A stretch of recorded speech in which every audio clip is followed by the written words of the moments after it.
Sebelum menonton video ini, jangan lupa like, komen, dan subscribe ya.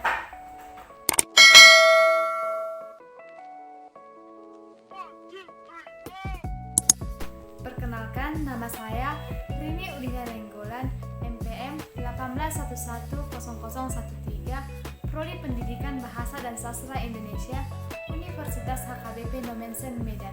Video ini dikerjakan untuk memenuhi salah satu tugas dari mata kuliah Strategi Pembelajaran Bahasa Indonesia yang diampu oleh Bapak dosen Dr. Anus Harlen Simanjuntak, SPD, MPD.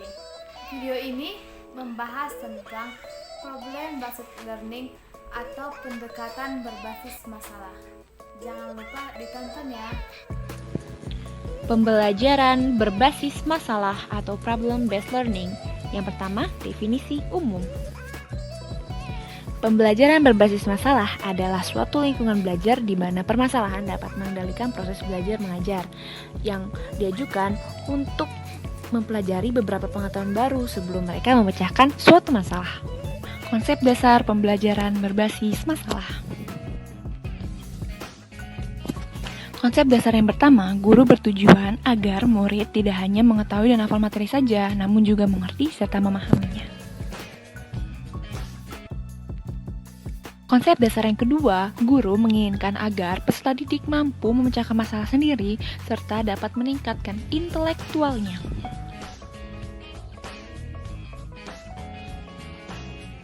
Konsep dasar yang ketiga, guru menginginkan agar peserta didik dapat bertanggung jawab dalam belajarnya. Nah, dari beberapa tugas yang diberikan, seperti contohnya pendekatan ilmiah, murid diharapkan dapat bertanggung jawab dalam belajarnya serta beberapa tugas yang diberikan oleh guru. Konsep dasar yang keempat, guru menginginkan peserta didik dapat menghubungkan antara teori yang dipelajari di dalam kelas dengan kenyataan yang dihadapinya di luar kelas. Konsep dasar yang terakhir, pembelajaran berbasis masalah ini bertujuan untuk menerapkan pengetahuan, mengenali antara fakta dan pendapat, serta mengembangkan kemampuan dalam membuat tugas secara objektif. Bentuk belajar berbasis masalah.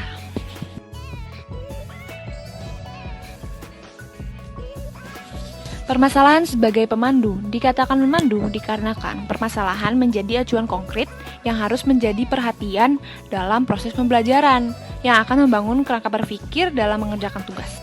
Yang kedua, permasalahan sebagai kesatuan dan alat evaluasi. Permasalahan ini disajikan setelah tugas-tugas dan penjelasan diberikan, yang tujuannya untuk memberikan kesempatan bagi pembelajar untuk menerapkan pengetahuannya dan memecahkan masalah. Yang ketiga, permasalahan sebagai contoh. Dikatakan contoh dikarenakan permasalahan digunakan untuk menggambarkan teori, konsep, dan prinsip yang akan dibahas oleh pembelajar dan pendidik. Yang keempat, permasalahan sebagai fasilitasi proses belajar. Dikatakan seperti itu karena permasalahan dijadikan alat untuk melatih para pembelajar untuk meningkatkan daya nalar serta cara berpikir yang kritis. Yang terakhir, karena permasalahan merangsang atau menstimulus para pembelajar untuk mengembangkan keterampilan, mengumpulkan data, serta menganalisis yang berkaitan dengan masalah dan keterampilan metakognitif. Bahas kelebihan dan kekurangan model pembelajaran problem-based learning. Ada beberapa kelebihan dari model pembelajaran problem-based learning. Yuk disimak. Pertama, dengan model pembelajaran problem-based learning akan terjadi pembelajaran yang bermakna, di mana siswa yang belajar memecahkan suatu masalah akan menerapkan pengetahuan yang dimilikinya. Belajar dapat semakin bermakna dan dapat diperluas ketika peserta didik berhadapan dengan situasi kehidupan nyata. Kedua, meningkatkan afektivitas dan kreativitas pada peserta didik, di mana pada model pembelajaran problem-based learning ini, peserta didik dituntut untuk menjadi lebih aktif dan kreatif pada saat memecahkan suatu masalah.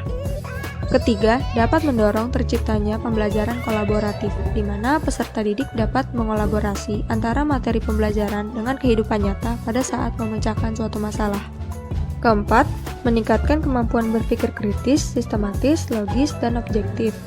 Karena pada model pembelajaran problem-based learning ini, peserta didik dituntut untuk berpikir secara kritis, sistematis, logis, dan objektif pada saat memecahkan suatu masalah. Kelima, dapat menumbuhkan sikap disiplin, kerja keras, dan tanggung jawab pada peserta didik. Kemudian, ada beberapa kekurangan dari model pembelajaran problem-based learning. Pertama, memerlukan banyak waktu, karena keberhasilan model pembelajaran problem-based learning ini memerlukan cukup waktu baik dari persiapan maupun pelaksanaannya. Kedua, sulit jika peserta didik tidak memiliki minat dan rasa kepercayaan. Jika peserta didik beranggapan bahwa masalah yang dipelajari sulit untuk dipecahkan, maka peserta didik enggan untuk mencoba. Ketiga, sulit jika peserta didik tidak menguasai materi, karena pada saat memecahkan suatu masalah, perlu adanya penguasaan materi bagi peserta didik agar peserta didik dapat memecahkan suatu masalah. Keempat, memerlukan motivasi yang tinggi, karena jika guru kurang memberikan motivasi kepada peserta didik, maka peserta didik sulit atau enggan untuk memecahkan suatu masalah. Kelima, tanpa pemahaman mengapa para peserta didik berusaha memecahkan masalah yang dipelajari, maka para peserta didik tersebut tidak akan belajar apa yang ingin mereka pelajari.